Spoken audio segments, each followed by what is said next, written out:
Yo quiero decirle algo para recordarlo todos y para la gente que tiene reciente tiempo acompañarnos, que esté claro en nosotros. En nuestra iglesia hay tres pilares, tres cosas que fluyen en el ADN de la iglesia. El primero es la predicación expositiva. Amén, hermanos. Aquí exponemos el texto, leemos el texto, exponemos el texto, explicamos el texto y aplicamos el texto. Eso nunca va a dejar de ser así. Lo segundo es la alabanza bíblica. Cada canción se ora, se lee, se analiza para cantar lo que la Biblia enseña. Amén, por eso también, hermanos. Y lo tercero es el afecto fraternal, aplicado los mandamientos unos a otros. Si alguien viene y sale de aquí sin sentir el amor de la iglesia, fallamos como iglesia. Porque la gente viene por la doctrina, amén, pero se queda por el compañerismo también. Eso hay que mantenerlo siempre, esas tres cosas. La predicación expositiva, la alabanza bíblica y el afecto fraternal. Eso es lo que merece un Dios fiel. Que seamos así. Amén, iglesia. ¿Qué tal si comenzamos diciendo nuestro lema entonces? Que nos recuerda precisamente lo que acabamos de decir. Esos mandamientos unos a otros. Dice así: no existen iglesias perfectas, pero sí iglesias saludables. Por eso nos amamos, animamos, protegemos y obedecemos para ser una iglesia saludable, unida y fiel hasta llegar al hogar. Mis amados hermanos, hoy tenemos el privilegio de retomar nuestra serie expositiva de la primera carta a los Corintios. El año pasado, el Señor en su providencia nos permitió abarcar 8 capítulos en 21 enseñanzas. Entonces hagamos algo. Tome su lugar, por favor. Le voy a dar la introducción, que es un poquito larga, y luego nos ponemos en pie para leer la Biblia. ¿Está bien, mis hermanos? Para no tener mucho tiempo en pie. Le contaba que el año pasado iniciamos con Corintios y que Dios nos permitió los primeros 8 capítulos abarcarlos en 21 enseñanzas y lo pausamos para predicar distintas series expositivas más cortas que correspondían a los objetivos para fin de año, para aniversario, para semana propósito, para Navidad y demás. Pero hoy volvemos, hermanos. Y viera que yo creo que parte de tener la convicción como iglesia y predicar expositivamente es llegar a tocar temas que tal vez en otros lugares no se tocarían. Y entonces uno dice, hay pasajes que tal vez uno como pastor no quisiera exactamente predicar, pero uno se da cuenta que mi deber aquí es exponer todo el consejo de Dios como pastor. Amén, hermanos. Ese es mi deber. Yo no vengo a escoger qué predico, qué no, sino lo que la Biblia nos va dando para predicar. Y entonces yo pensé, ¿por qué no hablamos de las resoluciones para Año Nuevo? Cosas así.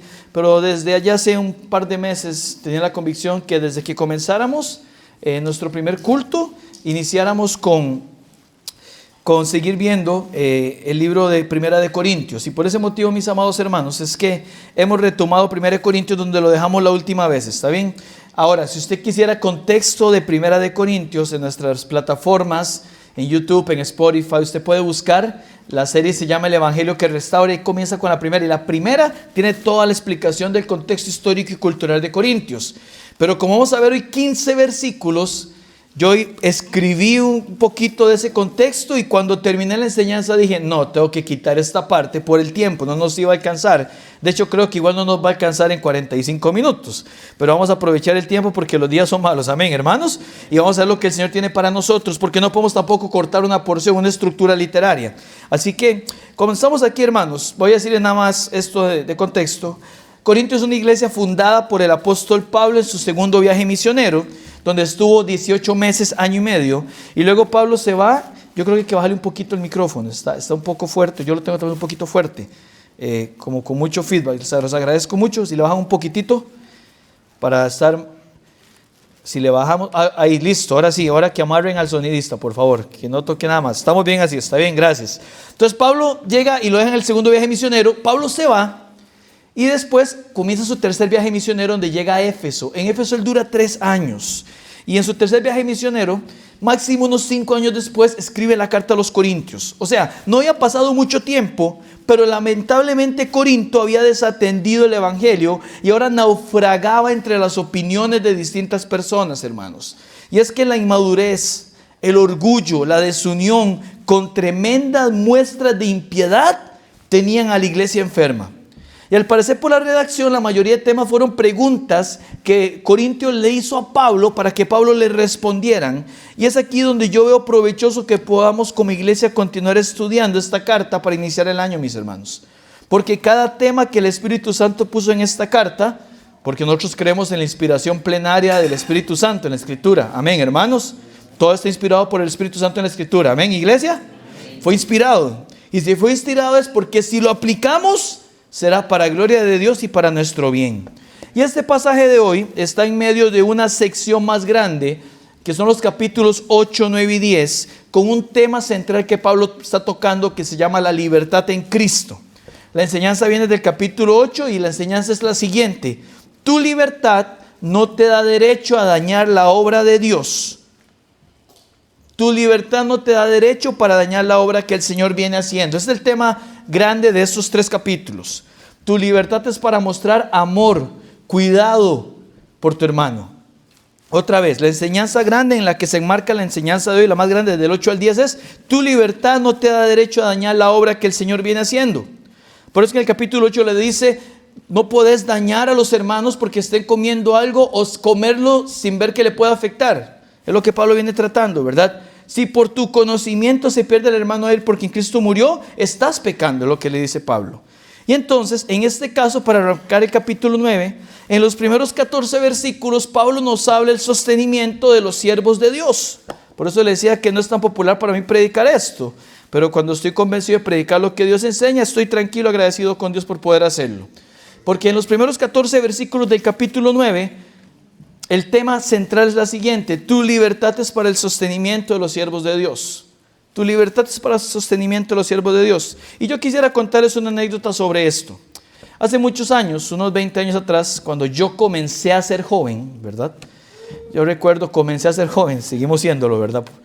Había un pastor que movieron a una iglesia que había quedado sin pastor, nuestro compañerismo, porque aquel pastor que tuvieron que retirar había caído moralmente. Lo que pasa es que el pastor que cayó moralmente era muy querido en la iglesia. Tan querido que la iglesia estaba dispuesta a justificarle su pecado para que se quedara pastoreándoles. Y claramente el misionero y el consejo de pastores no lo permitió. Pero entonces, como ese pastor tiene que salir, y cuando algo sucede así, un pastor tiene esta caída, lo que se hace es que se restaura a su familia, pero en otra iglesia por aparte, porque ocupamos cuidar al pastor y cuidar a la iglesia también. Esa es la manera de proceder bíblica, así lo creemos. La iglesia pero quería que se quedaran, pero es que no se podía. Era una persona que se había descalificado según 1 Timoteo 3. Y entonces, después de mucha oración, porque cuando una iglesia queda sin pastor, lo que hace nuestro compañerismo es decirle a varios parejas pastorales o de obreros casados que oren a ver si Dios mueve su corazón para ir. Hay un pastor que dice: yo voy a ir a este lugar.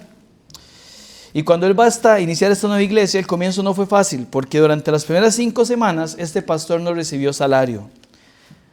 ¿Saben por qué? Porque la iglesia decidió dejar de diezmar como protesta que le quitaron el pastor que ellos querían, a pesar de la situación que les he contado ahorita.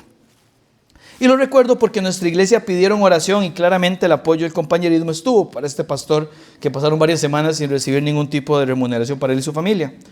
Entonces, haciendo esta semana el sermón, yo no me acordaba de eso hasta que puse a hacer este sermón, y yo creo que Dios me permitió oír muchas cosas y a todos los predicadores para que en ciertos momentos vengan como ilustraciones. Y me acordé de esto. Entonces me pregunté: ¿puede una iglesia hacer eso? ¿La libertad en Cristo permite estas actitudes? ¿Cómo debe comportarse una iglesia con respecto al cuidado y sostenimiento de los siervos dedicados a la obra? Y hoy vamos a ver las pautas dadas por Dios sobre este tema. Así que le invito a abrir su Biblia en 1 Corintios, capítulo 9. Y si usted ya lo tiene, se puede poner en pie para, si no tiene ningún impedimento físico, para con el mayor respeto por la palabra de Dios poder tener esta lectura. Y después tomaremos nuestro lugar.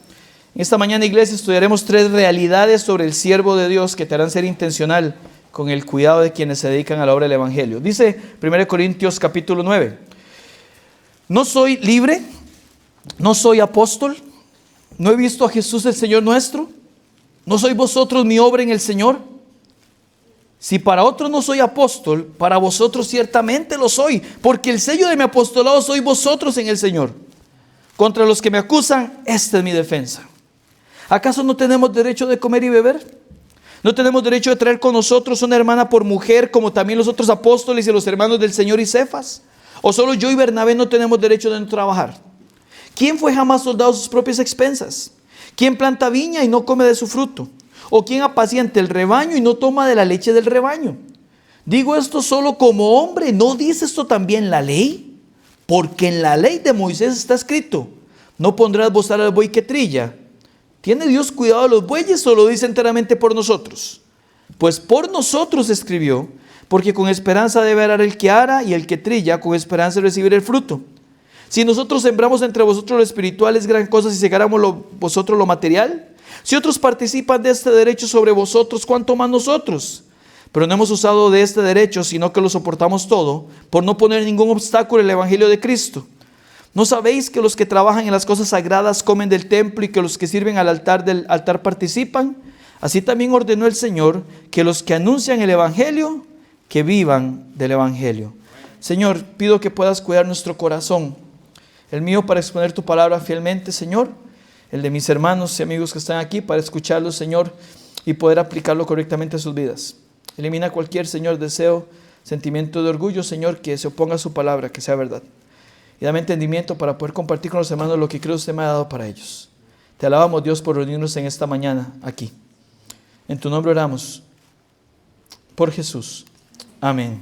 Y amén. Pueden tomar su lugar. Gracias, mis amados hermanos. Que Dios bendiga su palabra. 3 puntos, hermanos. Ahora, nota aclaratoria. Por eso le digo que vamos a hacer un poco más de tiempo. Antes de dar mis 3 puntos. Yo quisiera, antes de continuar con nuestro bosquejo, mencionar algo principalmente para personas que nos visitan o escuchan en nuestras plataformas. Hermanos, como iglesia entendemos la vergüenza que ha traído al cuerpo de Cristo muchas personas que han lucrado y siguen lucrando con la fe. Son muchas las personas que han sido lastimados y dañados por lobos rapaces vestidos de ovejas, farsantes del evangelio, cuyo Dios es el vientre, dice Corintios, y que han aprovechado la pobreza teológica latinoamericana para usar la fe de muchos como plataforma para enriquecerse, diciéndole: si usted hace esto, Dios le dará el doble, como si se tratase de un banquero. Pacte, siembre de su semilla. En esos primeros días del año no es raro escuchar: traiga las primicias. Todo esto es muy triste porque es leña para que el enemigo encienda un fuego y se hable mal de la obra de Dios, ¿verdad? Es más, como iglesia y compañerismo de iglesias que somos, la familia Avance, condenamos y señalamos el pseudoevangelio de la prosperidad, la confesión positiva, el declaro, el acto, el cancelo y toda esa fraseología que sigue existiendo. ¿Por qué? Porque no tiene base bíblica, hermanos. Son falsos hombres y mujeres que viven manipulando y estafando personas. Si usted nos ha visto unas veces antes en nuestras redes, sabe que no somos así. Amén, hermano, no somos así. Y si es la primera vez, yo le invito a que usted pueda hacer expositiva de Corinto o cualquier otra que tengamos. Le menciono esto porque el tema que vamos a tratar tiene que ver con sostenimiento.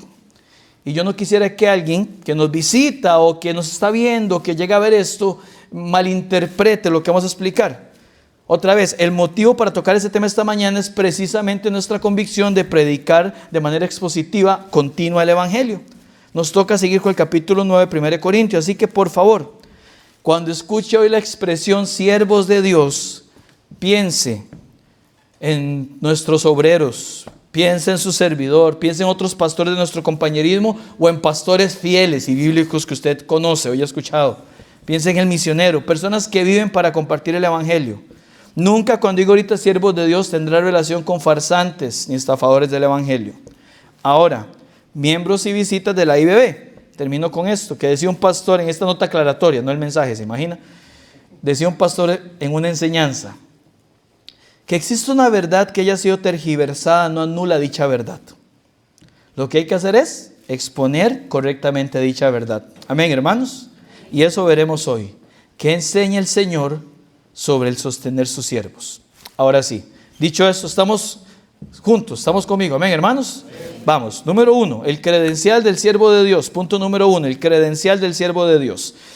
Como recién le decía, los capítulos del 8 al 10, Pablo está tocando el tema de la libertad en Cristo. Y Pablo comienza esta sección con 4 preguntas retóricas cuya construcción gramatical implica una respuesta afirmativa. O sea, son 4 preguntas que se responden afirmativamente. Y la primera pregunta es la que nosotros tenemos en nuestra traducción como segunda.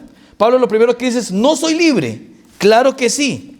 Ahora, esta pregunta es crucial porque venimos viendo que se viene hablando de la libertad.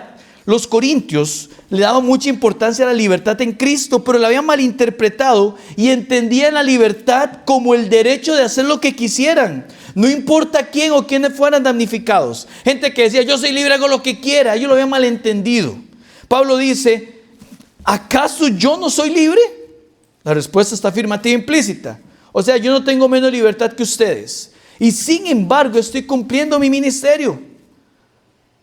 Yo soy libre, estoy cumpliendo lo que Dios me mandó a hacer como un esclavo de Cristo. Y esta pregunta será crucial para esta y la próxima enseñanza.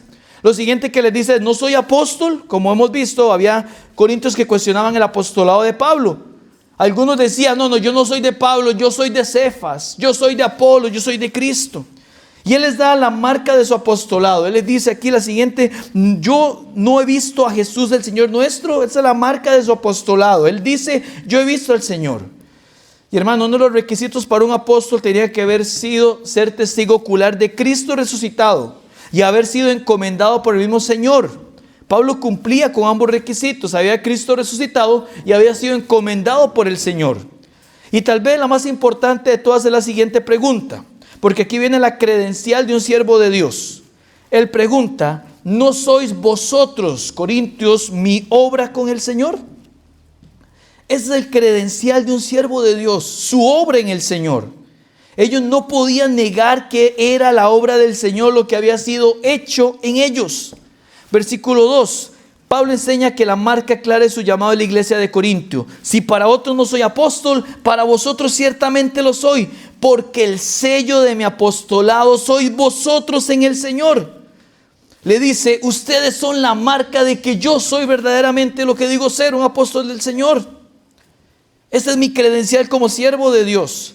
Ahora, ¿por qué usa la expresión sello? Porque en aquellos tiempos era común en ver documentos oficiales que se autenticaban a través de un sello de quien los remitiera. De hecho, este sustantivo sello viene a la misma raíz de donde viene el verbo sellar. Y esto lo usado en Efesios para hablar de los creyentes, hemos sido sellados por el Espíritu Santo. O sea, Pablo dice, ustedes son la garantía de mi trabajo en el Señor, mi currículum de que he sido llamado. Ustedes que cuestionan mi apostolado, pero son fruto de ello. Mi mayor garantía de ser un siervo de Dios es la iglesia que el Señor me ha confiado, es lo que está diciendo Pablo aquí. Punto número 2, la apología del siervo de Dios, versículo 3. Contra los que me acusan, una palabra en el original que se refiere a un contexto legal.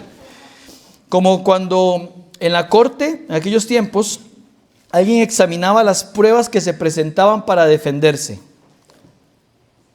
Esos con los que me acusan, o sea, los que están diciendo, enséñame las pruebas suyas. Contra los que me acusan, dice, esta es mi defensa. Palabra defensa es apología, de donde viene apologética. Es una palabra que hemos transliterado al español. Apologética significa defensa, ¿verdad? Tu apología es defensa, es defender algo. Pablo dice, contra los que me están pidiendo pruebas, esta es mi apología, esta es mi defensa, esto es lo que voy a defenderme, ¿está bien? Y así que veremos sus defensas en las próximas preguntas. Según el versículo 18, su derecho en el Evangelio. Esta es mi defensa. Voy a hablarles de derechos. Mi derecho en el Evangelio. Y esta palabra derecho se usa 6 veces a partir de ahorita hasta el versículo 18 para hablar de autoridad. Entonces viene Pablo otra vez con preguntas. Preguntas retóricas que ya tienen una respuesta implícita. Versículo 3. Contra los que me acusan, esta es mi apología. Esta es mi defensa. Primero, ¿acaso no tenemos derecho de comer y beber? Primera de las 6 veces que aparece. Después dice 5, no tenemos derecho de traer nosotros una hermana por mujer, como también los otros apóstoles y los hermanos del Señor y Cefas. Después vuelve a decir más adelante, o solo yo y Bernabé no tenemos derecho de no trabajar. ¿Quién fue jamás soldado a sus propias expensas? ¿Quién planta viña y no come de su fruto? ¿O quién apacienta el rebaño y no toma la leche del rebaño? Hermanos, aquí Pablo del versículo 3 al 7 señala 3 derechos que la iglesia criticaba en él, pero aplaudía en otros. El resumen del comentarista bíblico Warren Wiersbe a mí me pareció muy completo y por eso lo voy a compartir. Pueden leerlo en este momento. Warren Wiersbe dice lo siguiente sobre estos versículos. Por lo tanto, en su condición de apóstol, Pablo tenía derecho a recibir sostenimiento de parte de las personas a las cuales servía. El apóstol era representante de Cristo y merecía ser bienvenido y protegido. Pablo no estaba casado, pero si hubiese tenido esposa, ella también habría tenido el derecho a recibir sostenimiento de la iglesia.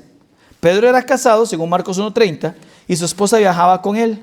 Pablo dice, tengo el mismo derecho, pero no lo utilizaba. Y con respecto al versículo 10, con respecto al versículo 5, el pastor MacArthur agrega lo siguiente: creo que ese evangelio apoya el principio de que los pastores, evangelistas, misioneros y otros obreros cristianos reciban suficiente compensación económica a fin de que la esposa no tenga que trabajar, de forma que pueda dedicar más tiempo al ministerio junto con su esposo. Yo les quiero explicar cómo se ve esto en la práctica. Se ve sumamente fundamental. Cuando hemos tenido nosotros la oportunidad de aconsejar a alguna dama, yo nunca lo hago solo, siempre lo hago con mi esposa. Si mi esposa trabajar en otro lugar, yo no podría aconsejar a esa dama. No sería, primeramente, prudente y sería muy peligroso, hermanos. Ustedes entienden a lo que me refiero, ¿verdad?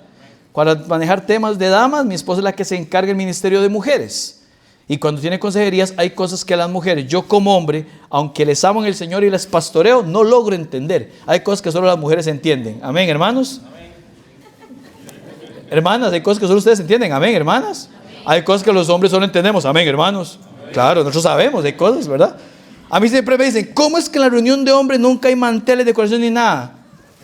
Ocupamos una parrilla nada más y listo, ¿verdad? Eso es lo que dicen.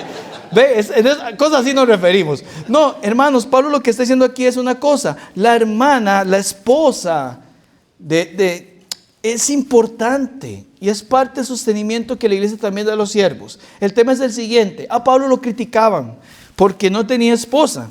A Pablo lo criticaban porque, y por eso le dicen, no tengo yo la autoridad, el derecho, la potestad de comer y beber también, porque a los demás, a Cefas y a todos los demás, sí les apoyaban de esta manera. Pablo no. Y por eso es que está mencionando todos estos versículos. Y cuando llega el versículo 6, él asocia entonces dos preguntas. Versículo 6, o solo yo y Bernabé no tenemos derecho a no trabajar. ¿Cómo asocia las preguntas? La primera pregunta que decía, ¿acaso no tenemos derecho a comer y beber? Si interpretamos que la pregunta sobre comer y beber afirma que la iglesia tiene la obligación de darle sustento al apóstol, entonces conecta con esta tercera. Pablo dice, no está pidiendo vacaciones Pablo por aquello, ¿verdad? Dice, no tenemos derecho, no está pidiendo vacaciones. Los siervos de Dios no tenemos vacaciones, estamos 24/7, es la pura verdad. Pablo dice, ¿tenemos yo y Bernabé derecho a dedicarnos a la obra espiritual? O sea, no trabajar afuera, sino dedicarnos a la obra de Dios. La respuesta es claramente sí. Si Pablo y Bernabé se dedican a la obra del Señor, entonces tienen derecho a comer y beber. La iglesia tendría que sostenerlos económicamente.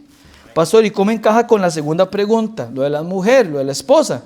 Bueno, si Pablo estuviese casado y él se dedica completamente a la obra del Señor, la iglesia no solo debería sostenerlo a él, sino sostener a su familia. ¿Están conmigo? Amén, hermanos. Eso es lo que él viene usando. Entonces llega el versículo 7 y para aclararlo más usa tres ilustraciones muy comunes y conocidas de la época, inclusive para nosotros.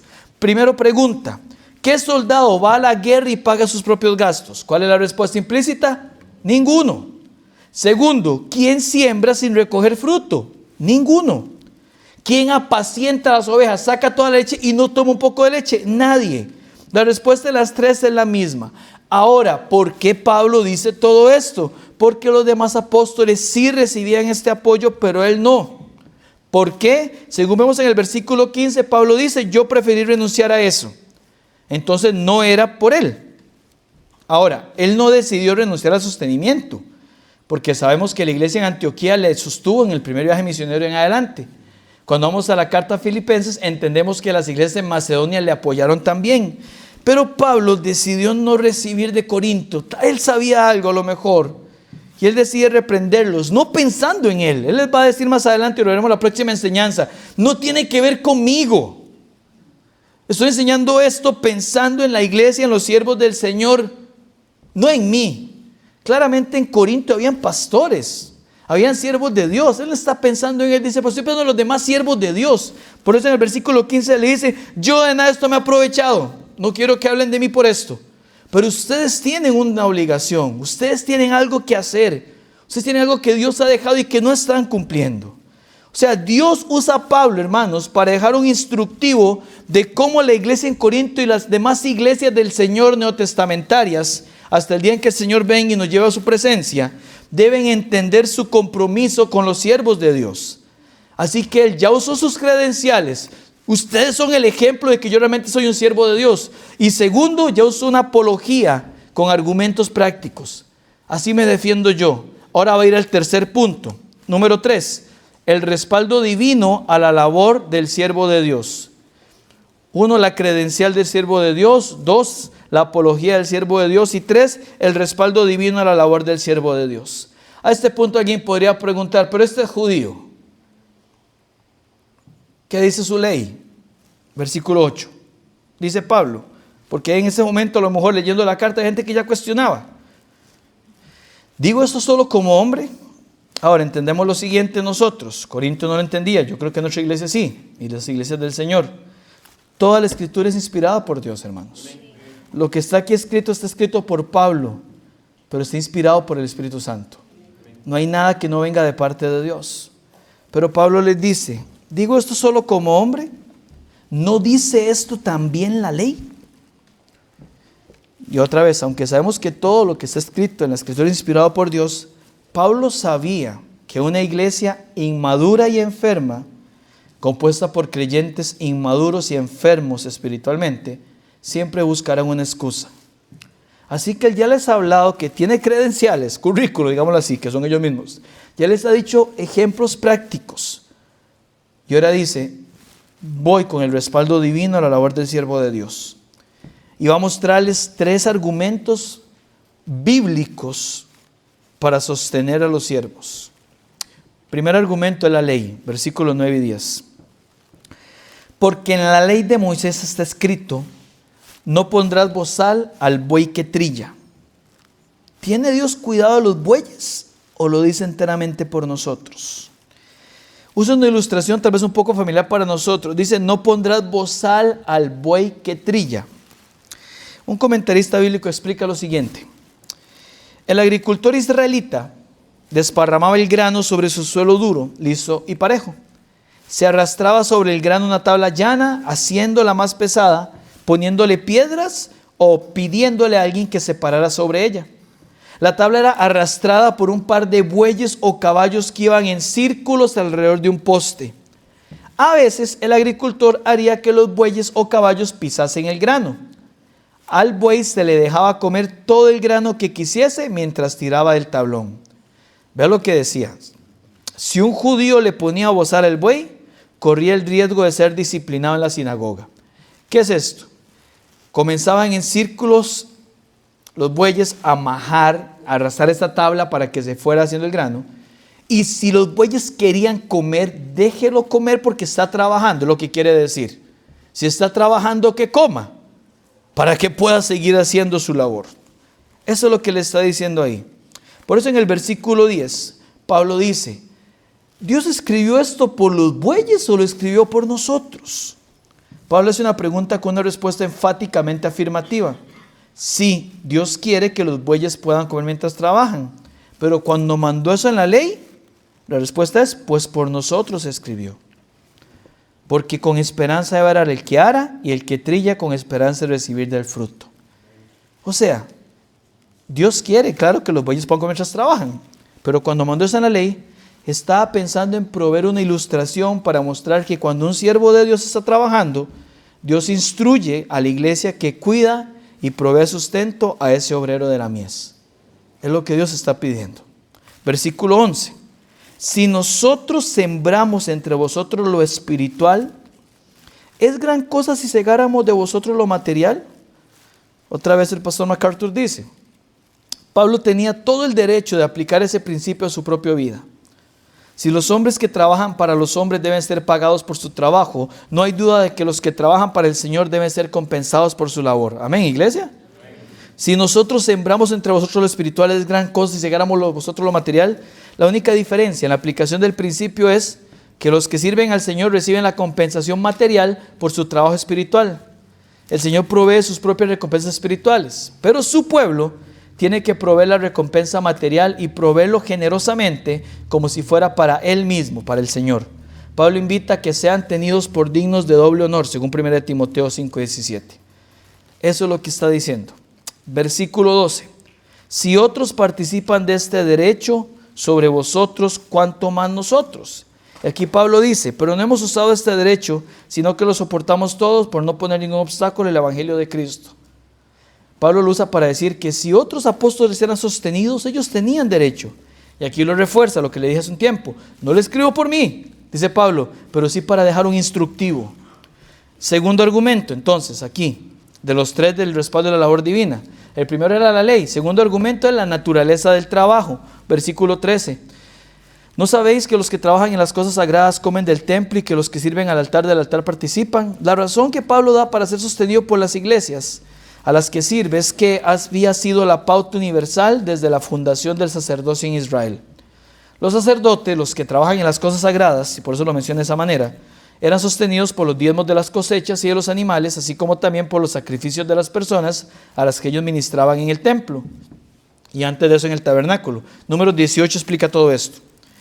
Y en efecto, cientos de años antes del sacerdocio, iniciado con Aarón, Abraham le dio diezmos a Melquisedec, sacerdote del Dios Altísimo, puesto que ellos sirven al altar como una forma de vida dedicada a Dios, hay que proveerles sustento.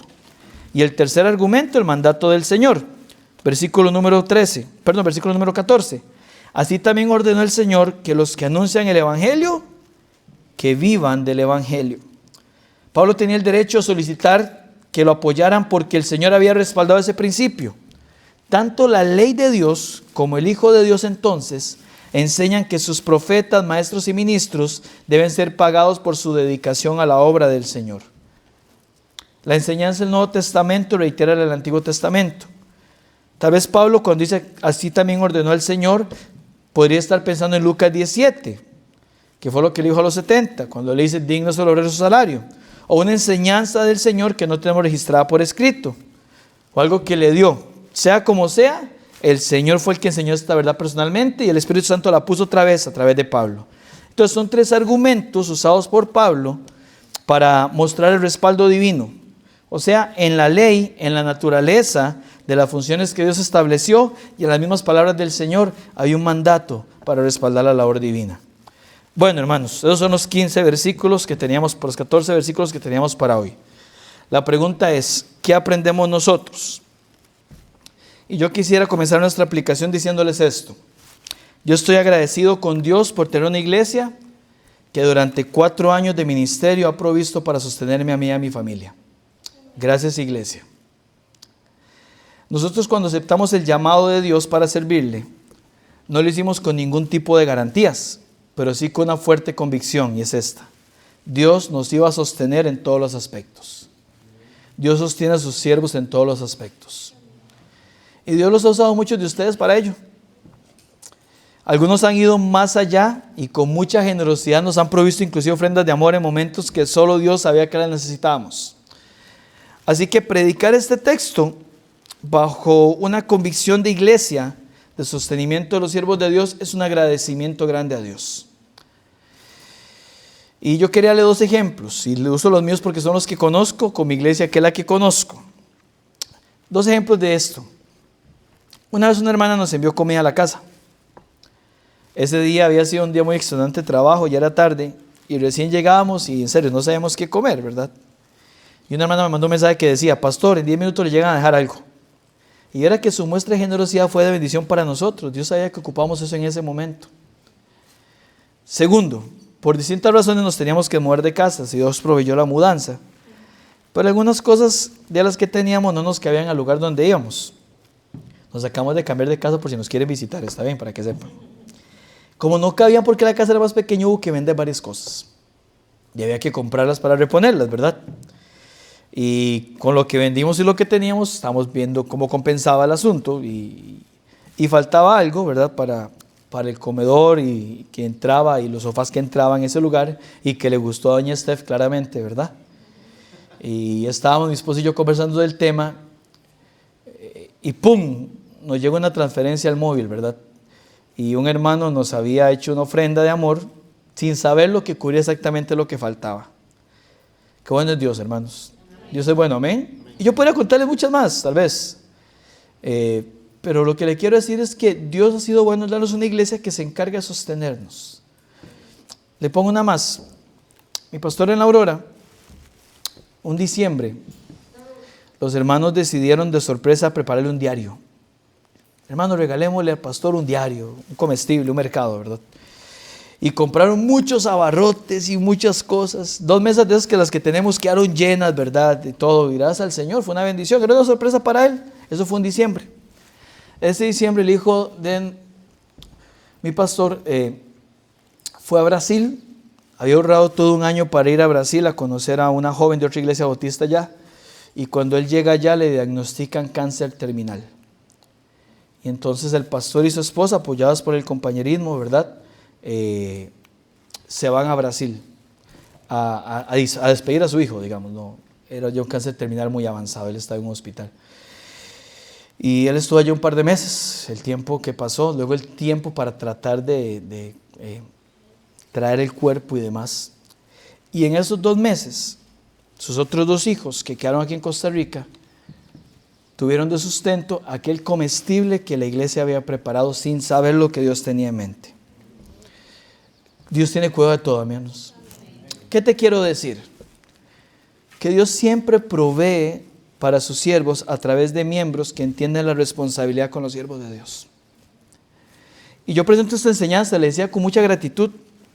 Quiero decirle gracias, iglesias, porque la mayoría de ustedes han sido fiel, dando sus diezmos que además de sostener la obra de Dios, nos sostienen a nosotros.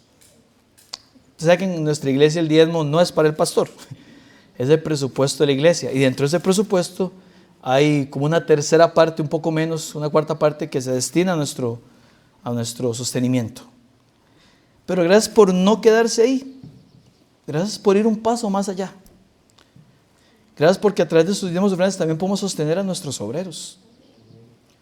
Porque sabemos que conforme la iglesia crece, ocupamos más hermanos que Dios llama para dedicarse a la obra a tiempo completo, y también tenemos que sostenerles, es nuestra labor, amén, hermanos.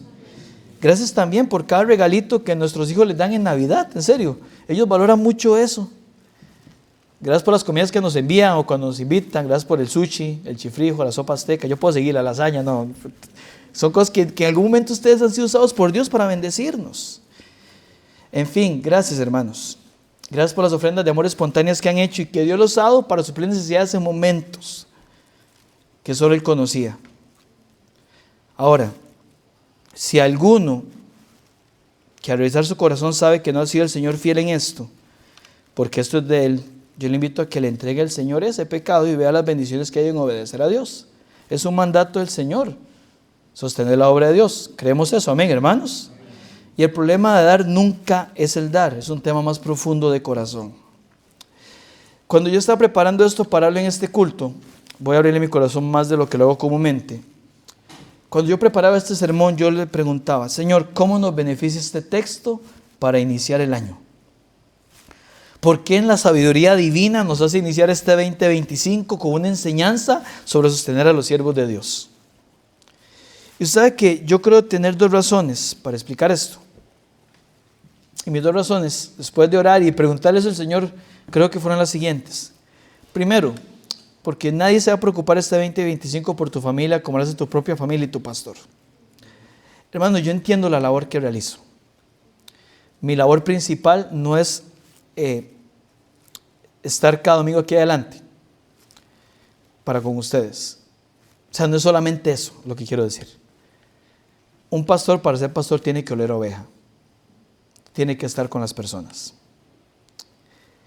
Entonces, cuando yo oraba, yo asumí un reto de parte de Dios para continuar este año, inclusive con las demandas que significan tener una iglesia que ha aumentado un 50% su asistencia y que seguirá aumentando para la gloria de Dios. Amén, hermanos.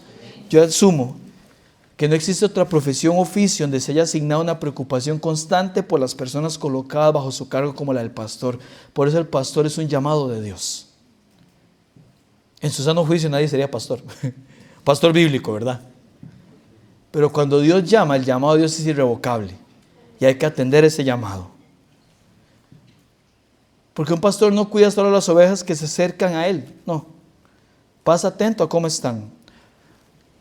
En la iglesia hay una cultura. Hoy le mencioné varios nombres de personas que no vinieron. Y yo le agradezco por eso de enviarme un mensaje diciéndome, pastor, hoy no puedo llegar por esto, por aquello. Hermano, no es que a mí me interese simplemente saber por qué usted viene o no, porque quiero saber. No, es que cuando usted se hizo miembro de esta iglesia, yo asumí preocuparme por cada oveja que está aquí. Cuando usted me escribe eso, yo sé que puedo orar por usted.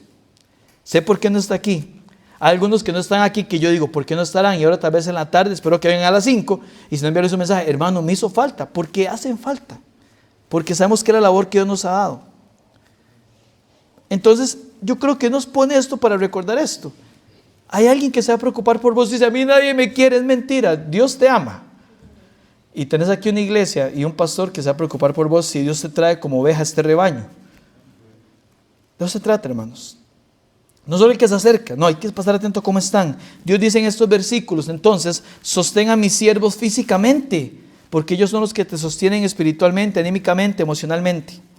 El pastor que queremos ser en esta iglesia es uno atento a las necesidades, a los llamados. Mi esposa y yo oramos por ustedes todos los días. Ahora, no por todos. Escogemos alguno y vamos orando, ¿verdad? Queremos que Dios los fortalezca y los guarde. Así que yo quiero recordarle a todos los miembros y futuros miembros de la IBB. Ustedes cuentan con un pastor y su esposa para servirles. Les amamos y nuestro mayor privilegio es hacer eso. Segundo, creo que la segunda razón por comenzar con esto el año es porque Dios sabe que para seguir creciendo, en la IBB ocupamos unidad y fidelidad en este tema. Hermanos, cada vez Dios seguirá levantando más y más obreros que potenciarán la obra de Dios en todo Heredia y fuera de ello. Queremos eso, amén, hermanos. Queremos más siervos de Dios, amén. Escúcheme esto. Algunos de nuestros hijos serán sostenidos en unos años por las ofrendas de cada uno de los que estamos aquí. Algunos de los niños que corren, que usted dijo, ojalá se quedara quedito. Va a llegar un día a entrar al seminario y va a ser un pastor al que vamos a apoyar. Y le digo algo, yo creo que como iglesia tendremos, no sé si esto existe, pero yo le llamo así un orgullo santo. Al decir, ese pastor salió de la iglesia. Y llegar a verlo, y ya no va a ser Chelo, no va a ser el pastor Marcelo, ¿se imagina? Qué bonito. Ya no va a ser Nao, no, la esposa del pastor Doña Naomi. Qué lindo esas cosas. Hermanos, ese es el plan de Dios. Que la iglesia pueda sostener a los muchachos que van a entrar a prepararse para la obra. Amén, hermanos. Por eso le digo, yo creo que Dios trae esto porque tenemos que iniciar bien el año. ¿Cómo hacer una iglesia que para seguir creciendo ocupamos unidad y fidelidad en este tema? De eso se trata, hermanos. Es el plan de Dios y nuestro deber es agradecer el legado recibido por nuestra familia Avance, cuidarlo y pasarlo a la próxima generación. En nuestro compañerismo, todos los pastores nos dedicamos a la obra a tiempo completo con nuestras esposas. ¿Por qué? Porque creemos que hay un mandato bíblico aquí, lo estamos leyendo hoy. Es lo que Dios ha instruido en su palabra, hermanos. ¿Sabe? Yo no quiero que cuando una Mariana, un Josué, un Lucas, una Valeria, una Cecia, un Emilio, cualquiera de estos niños y jóvenes, que Dios impresione sus corazones y desean entrar a la obra, no encuentren una iglesia que los sostenga. Que me digan, pastor, tengo el llamado, quiero entrar al seminario, me di cuenta, en este campamento Dios habló a mi corazón. Bueno, vamos a ver en cuál iglesia pueden sostenerle. No, hermanos. Queremos que crezcan aquí y que aquí se formen, que de aquí salgan misioneros, misioneras, pastores y esposas de pastor. Amén, hermanos. Eso lo hace Dios. Ya tenemos 2 siervos del Señor, 2 obreros, pero no nos alcanza cuello 2, hermanos. Nosotros 4 alcanzábamos, mi esposa y yo y estos hermanos, cuando la iglesia era de 80. ¿Sabe cuándo la iglesia era de 80? Hace un año cuando comenzamos, hace un culto exactamente. Hoy ya somos más de 120, hermanos. ¿Qué hacemos? Bueno, orarle al Señor de la mies, dice la palabra, rogar al Señor de la mies que envíe obreros a su mies. Y los va a enviar. ¿Y quién los va a sostener? Si no nosotros. Hermanos, yo no sé si ese bebé que está chiniendo allá, Adriancito, un día va a ser el futuro pastor de esta iglesia. ¿Se imagina? Solo Dios lo sabe, porque el llamado es de Dios. Y papá, si Dios llama a tus hijos en un campamento, en un grupo de jóvenes, en una predicación, sos afortunado. Porque ese llamado lo hace Dios. Y no podemos oponernos a lo que Dios hace. Hermanos, Dios levantará más obreros, pero estoy seguro que también levantará los recursos que tengamos y los pongamos a disposición del sostenimiento de la obra de Dios. No nos faltan recursos, ya los tenemos. Los tenemos nosotros. En la bolsa, en una cuenta, no sé. Algunos tendrán 1000 colones, otros 1 millón, pero ahí están. Y son para el sostenimiento de la única obra eterna. Yo no enseño esto por mí. Yo no sé si seré el pastor de esta iglesia la próxima semana. ¿Quién sabe? Solo Dios sabe. Yo espero que sí. Pero ¿quién sabe si va a seguir con vida, hermanos? Ninguno. ¿Te veo cuánta gente ha muerto en los primeros solo 5 días de este año? Es que esa es la realidad de todos. Pero ¿sabe por qué lo enseñamos? Porque a la luz de la Biblia, sé que la iglesia tiene la responsabilidad de seguir sosteniendo dignamente a los siervos de Dios que se dedican a la obra, al margen de quien sean. Voy a darte 2 cosas que aprendemos para ir terminando. Primero, el obrero debe dedicarse a la obra de Dios. El obrero debe dedicarse a la obra de Dios. Debemos estar agradecidos, hermanos, porque nuestro compañerismo iglesia siempre ha entendido que el mandato bíblico para el siervo de Dios es vivir del evangelio, no enredarse en negocios de la vida. Voy a explicarte esto, ¿está bien? Porque creo que es importante. El plan de Dios siempre fue que las personas escogidas por Él para ministrar al altar en el Antiguo Testamento y en las iglesias en el Nuevo Testamento se dedicaran exclusivamente a eso. Cuando vas al Antiguo Testamento no ves un levita haciendo otra cosa que su labor en el altar. Cuando vas a la Biblia encontrás a los siervos del Señor haciendo su llamado y cumpliendo. Pero Pablo hizo tiendas, sí. ¿Sabe cuándo hizo tiendas Pablo? Cuando estaba en Corinto, ya entendemos por qué. Él sabía que es iglesia. Pero a Pablo lo sostuvieron en Antioquía, lo sostuvieron en Macedonia y lo estuvieron sosteniendo. Bíblicamente entendemos eso. ¿Por qué? Porque, hermanos, la obra del Señor es extenuante. Para que haya fruto se debe trabajar. Pablo hizo tiendas, otra vez como excepción, no como regla. Pero yo temo que en la actualidad muchos pastores que tienen un trabajo secular, además del trabajo ministerial, tal vez lo hagan para conservar un estilo de vida. Y eso no está bien. Eso no está bien. Cuando una obra comienza, muy seguramente hay que recurrir a un trabajo secular. Si no hay una estructura como nuestro compañerismo de iglesias. Pero bíblicamente el siervo de Dios tiene que dedicarse a la obra de Dios. Y a veces pienso que se busca un trabajo ministerial y otro por aparte para conservar un estilo de vida. Hermano, disculpe que use mi ejemplo una vez más, pero es que le conozco de primera mano. A mí no me gusta hacerlo, pero quiero ilustrarlo en este punto. Cuando yo entré a la obra, yo renuncié a comodidades y gustos que deseaba como futuro profesional. Y lo primero que nos dijo el misionero fue lo siguiente. Don Juan, cuando se reúne con los pastores, dice: si usted quiere enriquecerse y tener una vida cómoda, este compañerismo no es para usted. Usted va a tener una vida digna. Y la hemos tenido, no nos ha faltado nada. Pero no es para enriquecerse. No es que después de una enseñanza así, suben las ofrendas, suben mi salario. Eso no funciona. Seguiremos teniendo nuestro sostenimiento y Dios es bueno porque siempre nos provee y nos alcanza para todo lo que necesitamos. No funciona así en nuestro compañerismo. Yo ahorita no tengo una casa propia y tal vez Dios la proveerá si Él lo desea a su tiempo, hermanos, pero no nos desvive. Yo le he dicho a los muchachos cuando entra a la obra: usted entra a la obra para hacer la obra de Dios, Dios se encargará absolutamente de todo. Hay 3 cosas que nunca van a faltar: sustento, techo y abrigo. Es la promesa de Dios, amén, hermanos. Pero Dios también lo chinea a uno. No crea. Yo también no llegué a tener el carro que soñaba en mi juventud. Ahora, si uno dice: y pastor, ¿cuál era? Yo le puedo contar después, ¿está bien? Y usted me va a decir: pastor, eso ni trabajando por aparte lo tendría, pero está bien, es otra cosa, ¿está bien? Pero Dios me permitió tener un carro bien bonito, hermanos, bien bonito, con solo 35,000 kilómetros que conseguí en un leasing y 35,000 kilómetros casi nuevo, y no tuve que pagar prima porque no la tenía. Un milagro de Dios. Y 4 años después, entre ahorro y Dios manifestándose a los ejecutivos del banco, porque yo creo que Dios hace eso, ¿verdad? Con lo que uno gana no da para que le presten, es la pura verdad. Y yo no sé quién puso la firma. Gloria a Dios, hemos sido fieles siempre pagando el carro para aquello, ¿verdad? Dios nos proveyó un carro para 7 personas. Nosotros, nuestros 3 hijos y nuestros 2 hijos postizos, que son los obreros. Entramos apenas. Si entra más obreros, no sé qué vamos a hacer. Sacamos a Lucas o a Santi, no sé quién va a salir. Alguno tiene que salir de ahí, ¿está bien? Ahora, me toca pagarlo como 15 años más, pero como cualquiera, no importa. No visto mal, creo yo. Tengo corbata que dice, también. Ustedes la vieron el año pasado, ¿verdad? No como mal, se nota también, ¿verdad, hermanos? Pero yo entiendo como siervo de Dios que hay cosas a las que mis 3 carreras me podrían haber dado que no tengo y no va a tener. Y le digo que no me hacen falta.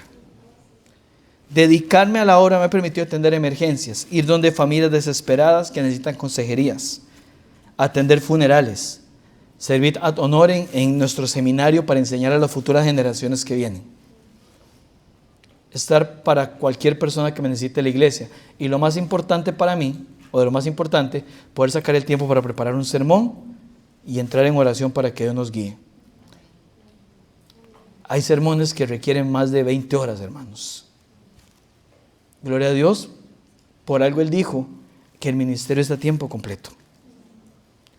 Entonces, yo creo que por eso, lo primero que aprendemos es que el obrero debe dedicarse a la obra de Dios. ¿Y qué hay que hacer? Confiar en Dios. Número 2, que creo que aprendemos. El obrero debe vivir de la obra de Dios. Para cumplir con el llamado de Dios, el obrero debe vivir de la obra de Dios. Entonces, quiero decirle esto, papá y mamá. Si Dios un día llama a tu hijo, o ya lo llamó, entender que Dios lo llamó a tiempo completo para toda la vida. No hay una carrera de respaldo por si acaso. ¿Acaso alguien estudia medicina y le dice, vea, estudia ingeniería por si acaso? Estudiar derecho por si acaso. ¿Habrá algunos que Dios los llamará ya con una carrera a cuesta como profesional? Sí, amén por ello. Otro no, amén por ello. Pablo era un políglota, súper preparado. Pedro apenas hablaba griego koiné. Dicen los estudiosos, cuando usted lee Marcos, un evangelio dictado por Pedro, casi todos coincidimos en eso, se encuentra un griego muy común, eso significa griego koiné, común. A diferencia de ver una defensa de Pablo cuando está frente al rey Agripa y leerlo. Y le digo una cosa, Dios a ambos los usó con poder. ¿Amén? Amén. Pedro predicó una vez y se convirtieron como, ¿cuántos dice Hechos 2? Como 3,000, ¿verdad? Y yo la próxima enseñanza ampliaré este punto. Ahora sí, mi segundo punto es este, el otro no era el segundo punto, era el 1.2. Ese es el segundo, o tercero, como usted quiera, hermanos. Lo que le quiere decir es, papá y mamá, si Dios llama a tus hijos, Dios se va a encargar de ellos. Segundo, las personas a las que el obrero se dedica deben respaldar al obrero de Dios. Hermano, le quiero hacer una pregunta. ¿Has pensado que cada vez que das tu diezmo estás proveyendo sustento a la familia pastoral y a los obreros? Gracias, hermanos, porque tus diezmos, que son un mandato divino y una manera de mostrar mayordomía y sujeción a Dios, nos ha permitido el año pasado no solo la oportunidad a Santiago de desarrollar su llamado, sino de recibir a Miguel. En teoría mañana vuelve. Miguel es un obrero que vino desde Panamá, para los que no saben, y que está aquí preparándose en nuestro seminario. Él volvió para las festividades y creemos que para nada más. Ya mañana vuelve. No, hablé con él y tiene muchos deseos de volver. Y gracias, hermanos, por ello. ¿Has pensado que Dios te ha dado el privilegio de sostener a sus siervos? Que cuando estos muchachos estén pastoreando una iglesia, vos tendrás parte en eso. Lamentablemente algunos no ven esto. Hermanos, estamos en un mundo tan carnal, con tan poco valor por lo espiritual, que la gente no cuestiona dar su dinero a un médico si le hacen un chequeo, a un constructor si les construye algo, a una empresa de comida si les da comida. Pero sí cuestionan y hasta abandonan al que provee sustento espiritual. Y particularmente en este texto dice el Espíritu Santo a través de Pablo: si nosotros sembramos entre vosotros lo espiritual, es gran cosa si segáramos de vosotros lo material. Si yo siembro lo espiritual, ¿no debería recibir lo material de ustedes? Damos dinero a la farmacia para poder obtener medicina al cuerpo, pero no damos o cuestionamos dar para sostener a quienes dan, a quienes Dios ha puesto para dar medicina al alma, hermanos. Eso no está bien, iglesia. Si el carro se daña, lo llamamos al mecánico y no le decimos: vea, esta semana le voy a dar lo que me alcance por el arreglo. No, hermanos. No tomamos un Uber y decimos al llegar: vea, tal vez en un próximo viaje sí le pueda pagar. ¿Se imagina? Pero si decimos: no puedo diezmar, no me alcanzó. Eso no está bien, iglesia. Aquí hay un mandato de Dios para sostener la obra de Dios y a los obreros de Dios. Amén, hermanos. Usted tiene que meditar en su corazón esto. ¿Por qué si podemos decir: no puedo diezmar, no me alcanzó, voy a dar cualquier cosa, pero para lo demás no lo cuestionamos? Es que hay un tema, y es que ni siquiera a veces la iglesia valora lo espiritual que hace la iglesia, hermanos. La gente gasta un montón de plata en buscar personas que le ayuden. La ayuda que ocupa todo ser humano es la palabra de Dios. Y yo le quiero decir algo de antemano: aquí en la iglesia no le cobramos a nadie por nada. Le hemos dado consejerías a muchas personas que no son miembros de la iglesia, amigos de algunos de ustedes familiares, y con gusto lo hacemos. No es como decir, a ver, si es miembro, sí, si no tanto, eso no funciona así. Pero hermano, la manera de hacer eso es que seamos nosotros fieles al mandato de Dios, no mío, de Dios, para sostener a los siervos de Dios. Tenemos que pedirle a Dios que nos permita tener en alta estima estas cosas. Decía A.T. Robertson, uno de los mayores eruditos y comentaristas del siglo XX. Usted ha estudiado un poco de teología, tuvo que haberse encontrado con el diccionario, comentario al Nuevo Testamento de A.T. Robertson. Es uno grande, azul. Y él dice sobre este pasaje, léalo, Pablo usa las ilustraciones de soldado, del viñador, del pastor, del buey que trilla, de los sacerdotes en el templo, lo que sería prueba suficiente para cualquier conciencia. O sea, Dios te dice de todas las maneras, vea, tenés que sostener la obra, los siervos del Señor. Y que sin embargo no lo es suficientemente clara para algunas iglesias, que incluso en la actualidad medio matan de hambre a sus pastores en nombre de la piedad. Dios nos libre, hermanos, de algún día llegar a eso. No estamos cerca nosotros, pero el que piensa estar firme, mire que no caiga. Otra vez, yo no pienso en mí. Dios ha sido bueno y me ha provisto. Gracias una vez más, iglesia, porque han respaldado la obra que hacemos. Y yo creo que hemos respondido con trabajo y resultados. Amén, hermanos. Se los puedo decir así, ustedes son mi credencial, como decía Pablo, el resultado del trabajo. Cuando iniciamos a Rafael no teníamos nadie. A la primera persona que leímos y nos quería apoyar era a mi mamá y a mis hermanos que vivían aquí. Y dijeron que sí, gracias a Dios. Y Dios fue agregando personas y agregando. Y le digo una cosa, Dios seguirá agregando personas. Amén. Hasta el día en que el Señor establezca ya su reino. Ya ahí la iglesia. Pero mientras tanto vamos a seguir, hermanos. Pero yo predico esto pensando en ustedes. Nosotros, pastor, sí en ustedes, hermanos. Porque aquí dice que es un mandato de Dios. Escúcheme bien, escuche esto de parte de Dios. Si no estás sosteniendo la obra, no estás obedeciendo a Dios. Y estás pecando, mi amado hermano o hermana. No contra mí. Dios usa una gran cantidad de hermanos aquí que son fieles, diezmando y ofrendando. Y ha provisto para Santiago, para Miguel, para doña Estefi y para sus servidores. Eso no tiene que ver conmigo. Tiene que ver con vos. Mi hijo un día me dice en el auto, como una pregunta normal de niño: papi, ¿verdad que usted nos disciplina a nosotros si desobedecemos? Y yo voy manejando y le digo, sí, papi. Y me hace, pero ¿quién te disciplina a vos cuando desobedeces? Y yo, ¡ah! No. Y yo le dije, Dios. Y eso es lo que hace. Ah, cierto. Y él siguió en lo de él. Y yo no dejo de pensar en eso de que me lo dijo. Hermano, yo no quiero desobedecer a Dios en ningún área. Espero que usted tampoco. Por eso digo que esto tiene que ver con vos. Solo usted sabe si es fiel en esto.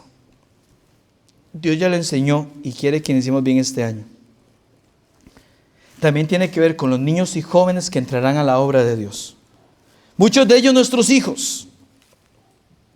¿Sabe cuánto tiene que invertir esta iglesia este año en obreros sin contar gastos extraordinarios que salgan? Casi 5 millones de colones. Lo hacemos con mucha alegría. Queremos hacerlo. Porque también tienen un credencial y responden con trabajo. Se esfuerzan y le echan ganas. Yo se lo dije a ellos desde que entraron, a los dos. Si usted va a estar aquí, va a trabajar y trabajar con ganas para la obra de Dios. Si alguno de ellos se nos casa, estos gastos suben casi 8 veces, porque no es darle una beca a un obrero, es sostener otra familia. Por eso tienen prohibido casarse hasta el doctorado, 15 años. No. En todo caso, hermanos, no es el dinero el que debe motivarnos. No. Yo quiero cerrar con esto. Tercera vez que yo cerrar, ¿verdad? Ahora sí. Siempre es la tercera. Yo quiero cerrar con esto, porque sé que Satanás trabaja con estas cosas de una manera. Quiero que quede claro. No es el dinero lo que debe motivarnos. No es, iglesia, como ocupamos dinero, demos. No, momento. Si a esta iglesia le sobraron 20 millones por mes, igual usted y yo seguimos siendo responsables de diezmar y ofrendar a la obra de Dios. No es un tema de cantidad de dinero. Nunca lo ha sido. Si nos sobraran igual la 10ª parte de todo lo que recibimos es una medida base para sostener la obra de Dios en adelante. Sean 1000 colones o 200,000 colones. Y en este caso, porque Dios te ha dicho, la libertad que te he dado es para que sirvas por amor a mis siervos. Cada uno debe examinarse, hermanos, si está cumpliendo o no con este mandato. ¿Qué tal si nos ponemos en pie para cerrar? Pablo le escribió una carta, o esta carta a una iglesia inmadura, orgullosa, desunida. Esto fue escrito en una iglesia así, inmadura, orgullosa, desunida. En pocas palabras, una iglesia enferma. Y esta no era la única razón de su enfermedad, pero sí era una muestra clara de esa enfermedad. Por ello debemos leerla y tomar decisiones saludables. Queremos seguir siendo una iglesia saludable, unida y fiel. Amén, hermanos. Entonces yo quiero que usted recuerde esto. El obrero debe dedicarse a la obra de Dios y las personas a las que el obrero se dedican deben respaldar su labor. Se lo repito. El obrero, el pastor, la esposa del pastor, los estudiantes del seminario, el obrero debe dedicarse a la obra de Dios y las personas a las que el obrero se dedica deben respaldar su labor. Si has sido fiel al Señor con esto, Dios bendecirá y retribuirá tu sementera, 2 Corintios 9. Si no, hoy es el día para comprometerte a no pecar de esta manera contra Dios, porque así lo ordenó el Señor. Tenés que confesar. ¿Qué dice 1 Juan 1:9? Si confesamos nuestros pecados, Él es fiel y justo para perdonar nuestros pecados y limpiarnos de toda maldad. ¿Qué dice Proverbios 28:3? El que encubre sus pecados no prosperará, mas el que los confiesa y se aparta. Sí, hermanos, Dios ha establecido que como iglesia sostengamos a los siervos de Dios. Todos. Nosotros también de lo que recibimos de salario damos nuestro diezmo y nuestras ofrendas como cualquier otra persona. Eso es lo que Dios ha mandado. Esos campamentos, algunos muchachos nos van a decir,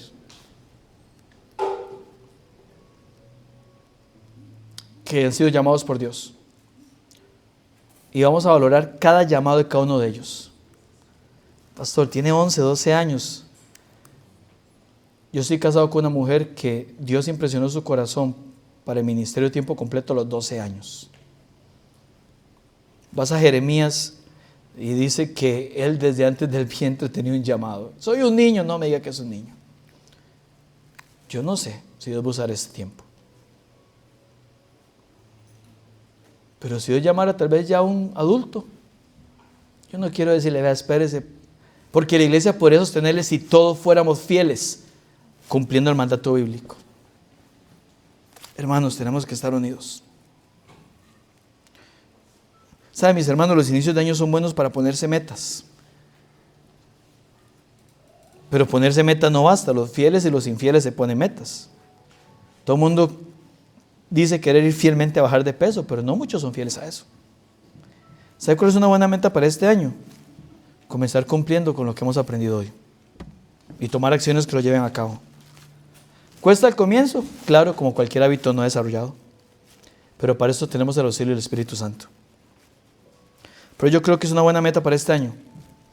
Comenzar o seguir apoyando a los siervos del Señor. Con nuestro sostenimiento económico, claro, es a lo que el pasaje se refiere.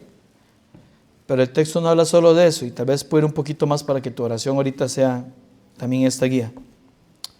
El texto no habla de esto, pero vaya que es necesario. También nos apoyas con tus oraciones, con tu ánimo, con decirle a nuestros obreros, a mi esposa, gracias por su labor. Con un mensaje de texto, estoy orando por usted. Con algún chineo para los muchachos. Les gusta mucho Dennis, dicen. Imagínense. Y pequeños precios de McDonald's. Hermanos, si los obreros, sus obreros, porque estamos para servirles a ustedes, si sus obreros están bien, la obra de Dios estará bien. Ore mucho por nosotros, su familia pastoral. Y sigan apoyándonos, hermanos. que hay mucho por hacer y apenitas estamos comenzando. Dios nos está preparando para ser una iglesia que impulse siervos de Dios. Una iglesia que tenga un buen grupo de siervos a corto y mediano plazo. El anhelo en mi corazón conforme a la voluntad de Dios es decirles: hermanos, quiero presentarles al staff de la iglesia este año y tener aquí unas 20 personas para servirles, para prepararlos y para en unos años decir: hemos invitado esta vez a los pastores que salieron de aquí, y tener un montón de matrimonios aquí adelante y decir: Dios, gracias. ¿Quién decía que esos diezmos que yo daba fielmente se traduciría en esto? En matrimonio, yendo a predicar el evangelio para que más gente conozca a Cristo. Eso es lo que ocupa este mundo, hermanos. Comienza con decisiones como estas. Vamos a orar, ¿está bien? ¿Qué tal si inclina su cabeza y los ojos? Hable usted con su Señor ahí. Usted ya escuchó la palabra. ¿Sabe lo que tiene que decirle? Yo hoy no le he hablado del apoyo misionero. Gracias por hacerlo. Ustedes son muy fieles en eso. Le he hablado del apoyo a sus obreros.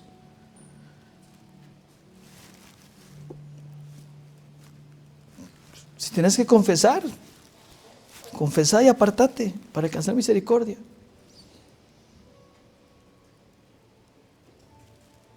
Tómese un tiempo para hablar con Dios. Tal vez usted dice: Dios, gracias porque has provisto y puedo seguirlo haciendo. Sosténme. Ayúdame a seguir haciéndolo. Si quiere, incluirnos en su oración ahorita también. Y yo ahorita cierro con una oración.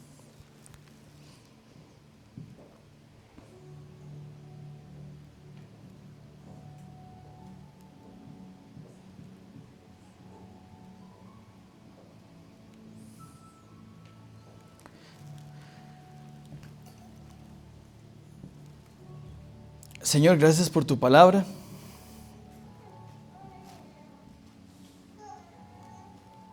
Para mí no es sencillo preparar esto y predicarlo, usted lo sabe, ya lo hemos hablado. Pero gracias por el convencimiento de predicar tu palabra expositivamente.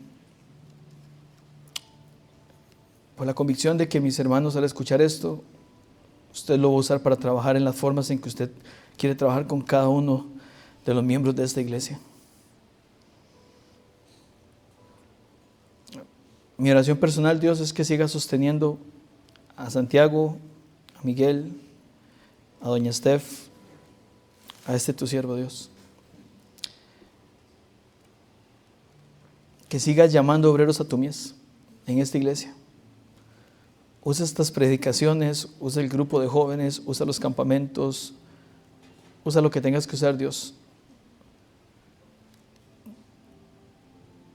para impresionar los corazones de aquellos que usted ha querido que sean sus siervos dedicados a tiempo completo. También venimos a pedirte perdón, Dios, como iglesia, porque con solo uno que no esté cumpliendo sabemos que estamos mal. Somos un pueblo, somos una familia. Perdón, Señor, por no estar sosteniendo tu obra, por no estar diezmando y ofrendando fielmente. Perdónanos.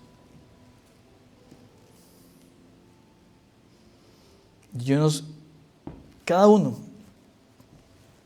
miembro cada uno en particular, el cuerpo de Cristo, a cumplir con esta labor, para honrarte primeramente y glorificarte, atender tu mandato, y también para convertirlo en un medio, Dios, para que tu obra siga creciendo. Por favor, Dios, no deje que ninguno de nosotros su corazón se endurezca, Señor, y pase esto por alto, porque es lo que usted quiere a tu iglesia en esta mañana. Y gracias, Señor, por permitirnos compartir tu palabra. Que ese sea el inicio de una iglesia que sigue creciendo, unida, fiel, todos en este tema, Dios. Sigamos ese fruto a través de obreros y el respaldo que les podamos dar. Cuida a Santiago y a Miguel. Sosténlos, Dios. Y permítanos a nosotros ser usados por usted también para sostenerles. Sí, económicamente, pero también animándoles, orando por ellos, consintiéndolos de vez en cuando, invitándolos a comer algo, de alguna manera, Dios, en que podamos mostrarles amor. Gracias por ello, Padre. En tu nombre oramos, por Jesús. Amén y amén.